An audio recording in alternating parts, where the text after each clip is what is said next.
Welcome in, everybody. It is late on a Sunday night, and we're down in Irving, Texas. The Rockies getting ready to take on the Texas Rangers tomorrow. It's been a tumultuous day for the Rockies. Going to get to that immediately, and that's why I'm doing it late at night in a hotel room.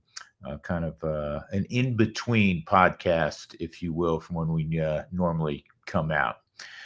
First of all, brought to you as always by Steel. Love my friends at Steel Power Tools. They've been around forever and they're the best in the universe at doing what they do. And that is making sure your property is pristine. STIHL, steelusa.com, and go shopping there. Pick out all the items that you think are going to make your property the best. And I guarantee they will. I'm a battery operated guy. It is so simple. I have a garage full of different tools from chainsaws to hand chainsaws to trimmers to blowers, everything that will help you out. Go to steeldealers.com and they'll find you the closest place to you for you to go and find all the tools that you need. There's more than 10,000 dealers around the country, so there's one around the corner. Again, it's Steel, STIHL. Also, my good friends at Huntington Bank, they're tremendous. They're going to help you as an individual. If you're a small business, they're going to help you. And they're opening a branch virtually everywhere in our region. They are a national bank, but they have a very local feel. And you'll find one really close to you. Huntingtonbank.com is where you'll learn more. That's huntingtonbank.com. All right, we get rolling on this Sunday late evening, as I said, in Irving, Texas. The Rockies won today to snap an 8-game losing streak. They needed a victory, as you know, in the worst way. They won 9-3 over a very good San Diego Padre team. In fact, of the teams that I've seen this year, and that includes the Detroit Tigers, the Dodgers, naturally, the Giants have played good ball all year. I'm not so sure that the Padres aren't the best team I've seen. They have a great bullpen. They have a tremendous lineup. They really swing the bats well. They're leading baseball in batting average. They're up among the league leaders in OPS. They play good defense. And, you know, if you get to Robert Suarez in the ninth inning, you're done. He's got 15 saves. He's tremendous. But as you know, the Rockies lost 21-0 on Saturday night in this season of too many firsts on the negative side. That was an abomination. Losing 21-0 at any point in time is most difficult. Yes, it was great to see them bounce back today, 9-3. Hunter Goodman, who's put together a really good first quarter this year, led the way with a 3-run first inning home run. He later added a 2-run triple and also a double, came up a single shy of the cycle. By the way, he becomes the 12th Rocky. That's a bunch that came up a single short of the cycle. You know, that's the easiest element of putting a cycle together. But Hunter's in a really good place. He, along with Jordan Beck, who's really come on, as you know, the last 3 weeks, and Jordan continued his hitting streak. He's now hit in a franchise best 10 games so far in 2025. But they're the only two guys that have an OPS above 700 going in, and they're both now above 800. So good for those two young players, two hopefully foundation pieces for the Rockies moving forward. But the biggest news, as you know, of this Sunday was immediately following the game, and the clubhouse was celebrating. There was music going on, as is typical after any kind of victory, but especially as tough as this has been for the Rockies this year. And then word came down. Would silence the clubhouse. Bill Schmidt made the announcement to the players that the Rockies were relieving Buddy Black of his managerial duties, and also bench coach Mike Redmond. So a lot of thoughts on that, and this is kind of, you know, a stream of consciousness. First of all, this is professional sports, and when a team is not performing well, and when a team, quite frankly, has not performed well over the last several years, as you know, two straight losing 100 lost seasons, and the Rockies potentially well on their way to the third, people are held accountable. You have to be. That's the way it works. I don't want this to be an indictment of Bud Black. Bud Black is a tremendous manager. He is a tremendous leader of people. He is a tremendous baseball man. You'll say, really? Well, how come the record is what it is? I firmly believe this from the depths of my being. Of all the sports, you have to have talent in any of them to win. But in baseball, does a manager make a difference? Of course, a manager can make some sort of difference. But if you don't have the horses, you're not going to win. I've said this many times on this podcast. The sport with a head coach can have the biggest effect ultimately on the outcome is football because it is so strategic. And yes, there is that leadership component and getting everyone together and having a game plan and performing on Saturday in major college football or Sunday, typically in the National Football League. But baseball's different. It's day after day. You write in a lineup, you provide leadership, you set the tone, but it's about the players performing. I mean, if there's a ground ball to shortstop and the guy boots it, is that on the manager? If there's runners at second and third and one out and the hitter punches out instead of, hitting a fly ball or having a productive at bat, is that on the manager? It's not. And if you don't have enough talent to win, it's not on the manager. Bud Black was good in 17. Bud Black was good in 2018. The Rockies had more talent, and that's why they won. It's not to dismiss the manager. I know this for a fact. Bud Black is a really good baseball man, and he's an even better human being. And I know people don't want to hear that because they're frustrated with where the Rockies are. But on a personal level, I'm going to tell you that because I love the guy.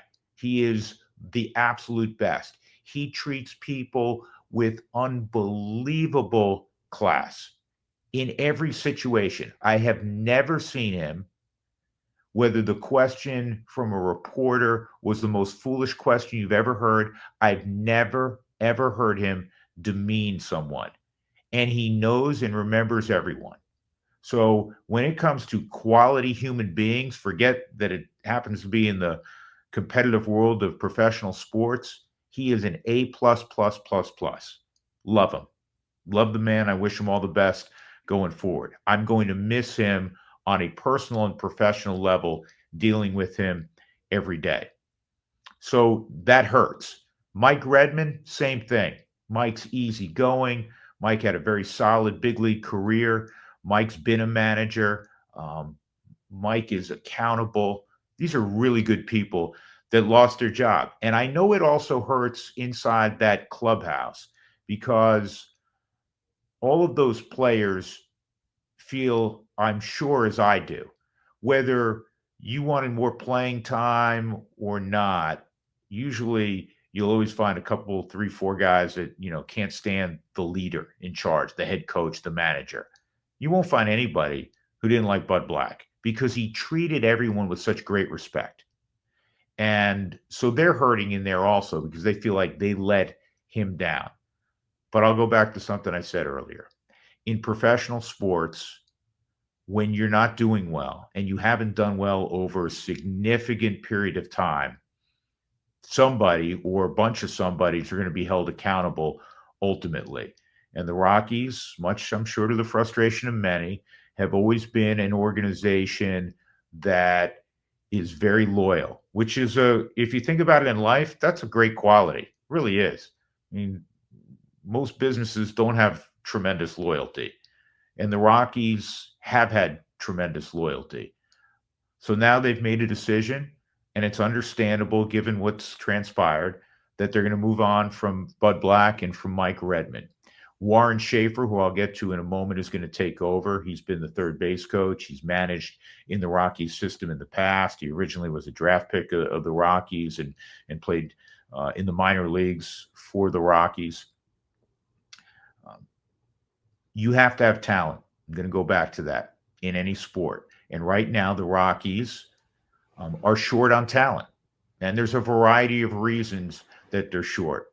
To be honest, they haven't drafted as well as they did in the first part of the 21st century when guys like Tulowitzki and Arenado and Trevor Story, you can go way back into the 90s, obviously, with Helton, were part of the mix. The last 10 or 12 years, The Rockies have missed on, especially the high-end draft picks, and you can't, you're not going to hit on all of them. You can look at the Dodgers, you can look at, the Yankees, you can look at some of the elite teams year in and year out.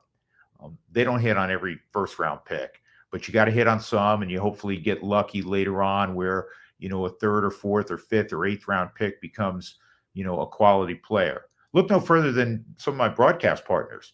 Corey Sullivan, Ryan Spilborghs were nice pieces. Were they star-level players? No, they'd be the first to tell you they weren't star-level players, but they were 7th, 8th, 9th round picks that were really nice players, especially complementary pieces when the Rockies were really good in that 07 through 2010 period. But you have to have some stars. And back then, the Rockies hit on a Troy Tulowitzki. They hit ultimately on a guy who wasn't a first-round pick in Matt Holliday. Then they spun Matt Holliday for Carlos Gonzalez. So you go fast forward to when Buddy took over in 17 and 18, and the Rockies, for the only time in their history, went to the playoffs in back-to-back years. Look at the nucleus of that team. Arenado was a draft pick, second-round pick, as a high school player, right, out of Southern, out of an Orange County high school. Trevor Story, down here in Irving, Texas. That's where he's from. And he was a supplemental first-round pick, high school pick. And there's always, it's risky when you draft a college kid. You draft an 18-year-old kid, 17, 18-year-old kid. It's even, a higher risk selection because a lot can go wrong as they develop. And all of a sudden, maybe they don't pan out and ever get to the big leagues. But the Rockies hit on those two guys. DJ LeMahieu was part of maybe the best trade the Rockies ever made. The Ian Stewart trade to Chicago, and DJ LeMahieu comes from the Cubs, and he becomes a tremendous player. Charlie Blackmon, a big part of that team, obviously. Charlie Blackmon was a selection by the Rockies in the second round out of Georgia Tech. Danny Montgomery, stomped his feet and said, we got to have this guy. And he saw something in him, and he was right. I don't know if he knew that Charlie was going to become the star that he became, but he knew he was going to be hopefully a solid player. So they had drafted well, that nucleus of the team, and then you have to sign outside of the organization. Sometimes it's through trade, as we described. Mark Reynolds, who ended up hitting 298 career home runs. Mark was a nice piece of that time frame. He was signed as a free agent. He wasn't, in the Juan Soto range. The Rockies can't compete in that range from a dollar standpoint, but it was a nice fit for the Rockies offensively and defensively at first base. And then there were some other signings.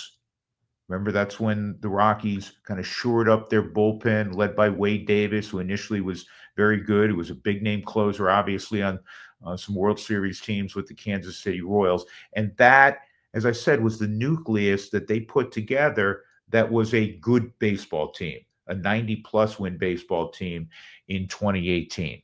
So now you fast forward to where the Rockies are now, back-to-back 100-plus losses. This season so far has been historically bad, unfortunately. And so you have to start evaluating where they are. And Dick Monfort, in the statement he made, alluded to that they're going to have to look at everything. And I hope it's, from outside the organization, somebody who's going to take that 10,000-foot view of, every aspect of where you are. Because I just think that whatever business you're in, whether it's professional sports or you're making widgets, if you've seen a downturn, you take a step back and say, okay, what can we do that we're not doing to make us more profitable, or in the case of professional sports, win more games? And that will have to be hopefully what the Rockies do moving forward. But people pay the price in professional sports in leadership capacity when you're not winning. And that's what happened today to a good man in Bud Black and to his right-hand man, if you will, Mike Redmond. Now on to Warren Schaeffer. Warren Schaeffer is a guy I've gotten to know pretty well over the last few years. I think very highly of Warren. First off, when you sit down and talk to them, if you were, coming off the street and sat down and had an opportunity to spend 15, 20 minutes with them, what would your impression be? You'd come away and say personable. You'd come away and say very bright. You'd come away and say very competitive. You'd also learn very quickly, if you watch his actions, this is a very hardworking, diligent individual who has a lot of leadership characteristics. The Rockies saw when he was playing that he had a future as a coach and as a manager, even though he didn't have the talent to get to the big leagues. Played his college baseball at Virginia Tech. You'll hear me talk about this, I'm sure, on television over the coming days. When he came out of a Pittsburgh area high school, he had an opportunity to go play baseball at a couple of Ivy League institutions. So he is academically very sharp. He decided to go to Virginia Tech because that was the highest level of baseball that he could play, that he had an opportunity to play. And so he played in the ACC. He's managed in the minor leagues. He's going to have an opportunity now to hopefully mold further this young group. But make no mistake, I mean, it's not going to, this is not a magic elixir that you change managers and the Rockies are instantaneously where we all want them to be. They have to see some of this young talent get better. You have to see if some of the young talent, quite frankly, is good enough to be a difference maker at the major league level. Because not all first round picks, not all second round picks, not all ballyhooed prospects become who we hope they think they can be. It just doesn't work that way. And that's true for the Rockies. It's true for the Dodgers. As I said, it's true for the Yankees. So this is a process. And maybe this will look back on, hopefully in the not too distant future, and say, okay, this is where the Rockies finally put their foot down and said, yes, we're going to part ways with a really good man in Bud Black, but we have to start figuring out a way to truly turn this ship around. And 7 wins through 40 games, it's a quarter post, unacceptable. And especially coming off the last couple of seasons. So it's hard. I mean, and again, I know all of you who are listening to this, who are looking in on the podcast, you're going to say, well, you have a severe and significant bias. I do. As I said earlier, I love Bud Black. And I hate to see good men, lose their job, because it's not as simple as, oh, they were pushing the wrong buttons. The players have to play better. And the Rockies need more good players. It's like what we saw today. Going back, Hunter Goodman, I think he has a chance to be part of the solution. He can really hit, and he's gotten better defensively. Jordan Beck, who was struggling mightily early in the season, he's come on, and he looks like, again, still a small sample size, 3-4 weeks, but he looks like he's figured it out some. And can he be a middle of the order, impactful bat? Looks that way. I know Brenton Doyle hasn't had a great first quarter of the season. He was hurt for a while, but we saw last year what Brenton can do. We know his defense is as good as any center fielder we've ever seen at Coors Field, and he showed tremendous, and that's not an overstatement, improvement offensively. And the Rockies are going to get Ezequiel Tovar back in all likelihood in the next few days. So that's certainly a positive. Tyro Estrada down the road. So there's a chance to really take a nice step forward from what we've seen so far. But you need more talent. And the pitching, from a starting pitching standpoint, has been, by and large abysmal. Kyle Freeland has pitched better than the numbers. It was great to see Herman pitch well today. Needs to back that up several times. I think Chase Dolander will ultimately figure it out. He's got too much talent not to. I hope that Carson Palmquist, who's pitching really well in Albuquerque, is a part of things in the not too distant future. It's all about identifying guys that are going to be part of the solution going forward. So that's my, 10 cents, 20 minutes of late night thought on what transpired today with the Rockies. And again, it's not It's not, as I said earlier, this a magic elixir that all of a sudden everything, is going to change overnight. I'm going to segue, if I could, to two other topics very quickly. I don't know if you caught some of this number controversy. Um, it, one, it's interesting because in Tennessee, Cam Ward wanted to wear number 1, and the former Houston Oiler great Warren Moon, he wore number 1, and that jersey, as it should be for the Hall of Famer, is retired. And Warren Moon, a most generous man, clearly, gave the okay to Cam Ward to wear number 1. Amazingly, and it's closer to home for me because I'm a stated on a number of occasions New York Giant football fan. I mean, I live in Denver and have for almost 40 years. I want to see the Broncos do really well. But my roots are in New York, and I remain an unadulterated New York Giant football fan. And so Abdul Carter, who was drafted at Penn State, third pick in the first round, who had a sensational final year at Penn State and a tremendous edge rusher, plays with a high motor, he had floated the idea of wearing number 56. By the way, he wore number 11 at Penn State.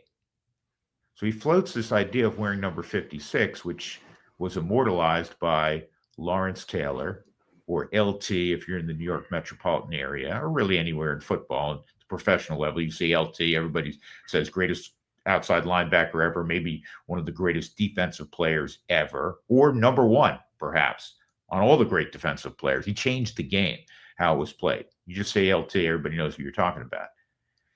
LT said, nah, I'm going to pass on that request. And I couldn't agree with him more. What kind of chutzpah does it take to ask for number 56? You haven't played a down in the NFL, and that's fine that you have a lot of confidence and you think highly of yourself.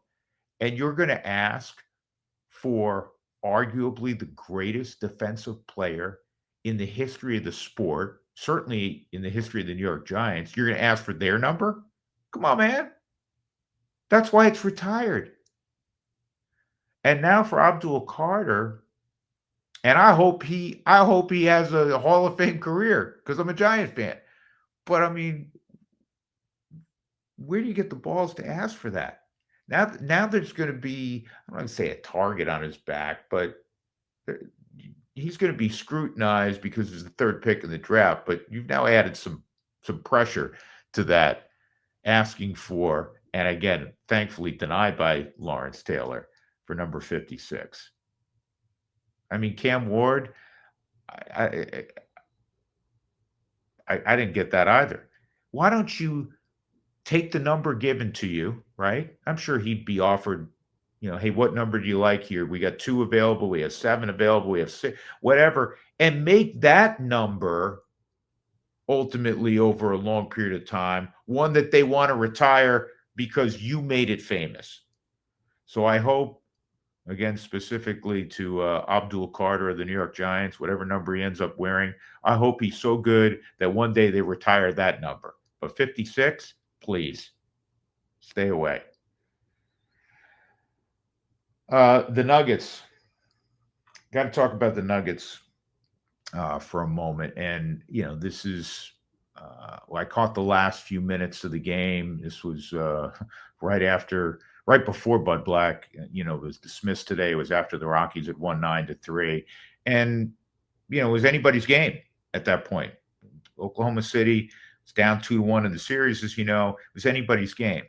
The bottom line in the NBA, and I covered it for a long time. I did the Nuggets back when they weren't so good in, 94 to 04. I've watched a ton of basketball at the NBA level, a ton at the collegiate level. You can talk about, this matchup and that matchup and how a team defended and how a team got out on the break. It comes down ultimately to making shots if the game's close. And the Nuggets had opportunities. They didn't make shots. And I know people talk about the tired legs, 36-hour or whatever it was, turnaround from playing on Friday night, which was a great victory in overtime. Well, it's the same for Oklahoma City. Oklahoma City has more depth, as we know, than the Nuggets. It's not like they shot it great today either, but they made more plays in the final 2 or 3 minutes, winning time, than the Nuggets. And now it becomes a best out of three. And we'll see what happens. Uh, Jokic has had two, certainly by his standards, subpar games. You hope they can find a way to steal another one in Oklahoma City, and then I think that's their only route. I shouldn't say only route, but their best route to winning this series is going back to Oklahoma City as they did a few days ago and finding a way to win, and then taking care of business on their home floor. But they need Jokic to be Jokic, and they need to find ways to make it a little bit easier on him as well. But it comes down to making shots, and the Nuggets had a chance to go up 3-1. They didn't make enough shots in winning time. They had some open looks too.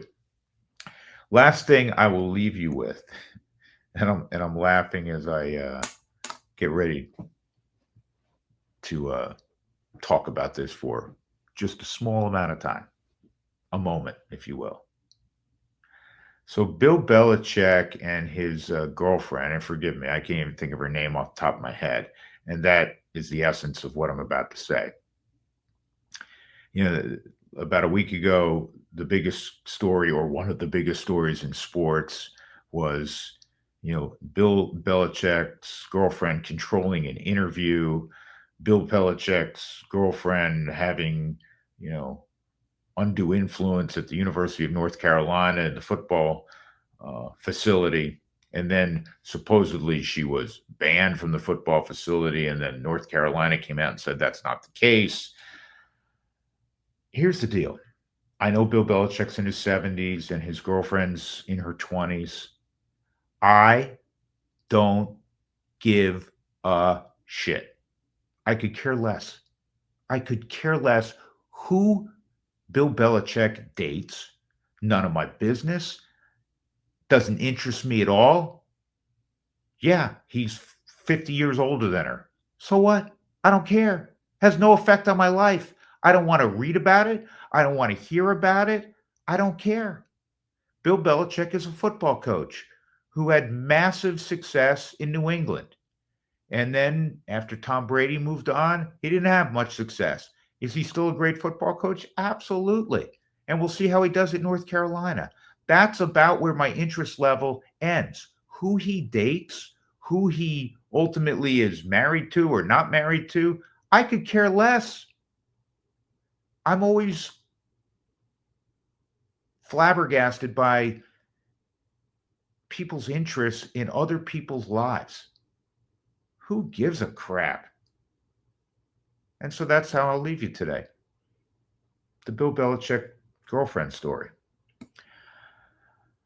I got to turn out the lights. The Rockies getting ready to take on the Texas Rangers tomorrow. Warren Schaeffer is their manager. It has been a tumultuous first 6-7 weeks of the baseball season for the Colorado Rockies, and we'll see what transpires moving forward. But, I feel for all the fans out there. I do want to leave you with that because I know how important it is. There's 35, 38, 39,000 folks at the stadium on so many nights, and they want desperately to see the Rockies do well.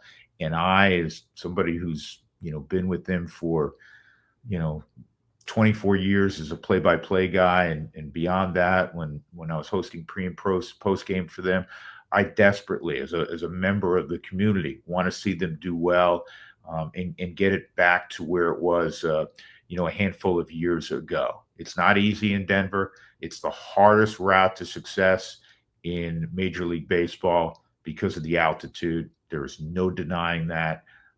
But that doesn't mean that the Rockies have to be mired where they are the last 2.5 years, especially. So hopefully this ultimately will be a step in the right direction. Sickens me that it cost a really good man his job, but that ultimately is professional sports.